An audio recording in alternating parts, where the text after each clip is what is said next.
ಇದು ಮಣ್ಣೆತ್ತಿನ ಅಮಾವಾಸ್ಯೆ ಪ್ರತಿ ವರ್ಷದಂತೆ ಈ ವರ್ಷವೂ ಕೂಡ ನಾವು ಈ ಎತ್ತುಗಳನ್ನು ತಯಾರಿಸ್ತಾ ಇದ್ದೀವಿ.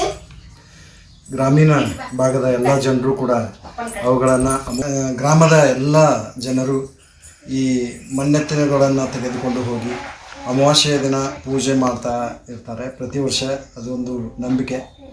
ಇಲ್ಲಿ ಮುಂಗಾರು ಮಳೆಯನ್ನು ಸಫಲತೆಯನ್ನು ಗಮನಿಸಿಕೊಂಡು ಆ ಮುಂಗಾರಿನ ಬಿತ್ತನೆಗೆ ಅಣಿ ಆಗ್ತಾ ಇರುವಂತಹ ಸಮಯದಲ್ಲಿ ಈ ಮಣ್ಣು ಪೂಜೆಯ ಮುಖಾಂತರವೇ ತಮ್ಮ ಎಲ್ಲ ಕೆಲಸ ಕಾರ್ಯಗಳನ್ನು ಪ್ರಾರಂಭಿಸ್ತಾ ಇರುವಂತಹದ್ದು.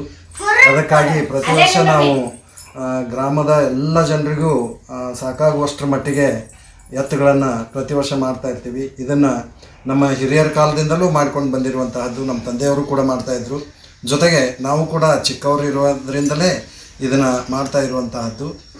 ವರ್ಷದಂತೆ ಈ ವರ್ಷವೂ ಕೂಡ ನಾವು ನೂರಾರು ಎತ್ತುಗಳನ್ನು ಮಾಡಿದ್ದು.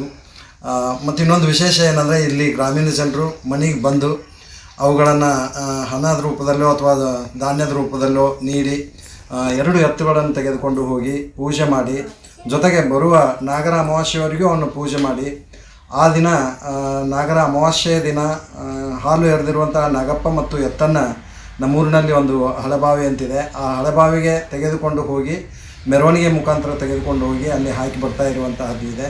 ಇದರ ಪೂಜೆ 1 ತಿಂಗಳವರೆಗೂ ನಡೀತಾ ಇರುವಂತಹದ್ದು. ಪ್ರತಿ ಮನೆಯಲ್ಲಿಯೂ ಕೂಡ ಅದು ತಲಾಂತರದಿಂದ ನಡೆದುಕೊಂಡು ಬಂದಿರುವಂತಹದ್ದು. ನಾವು ಇತ್ತೀಚಿನ ಆಧುನಿಕ ಜಗತ್ತಿನಲ್ಲಿ ಈ ರೀತಿಯಾಗಿರುವಂತಹ ಎಷ್ಟೋ ಬದಲಾವಣೆಗಳಿದ್ದರೂ ಕೂಡ ಇಂದಿಗೂ ಕೂಡ ಚಲಾವಣೆಯಲ್ಲಿರುವಂತಹದ್ದು ಇದೆ.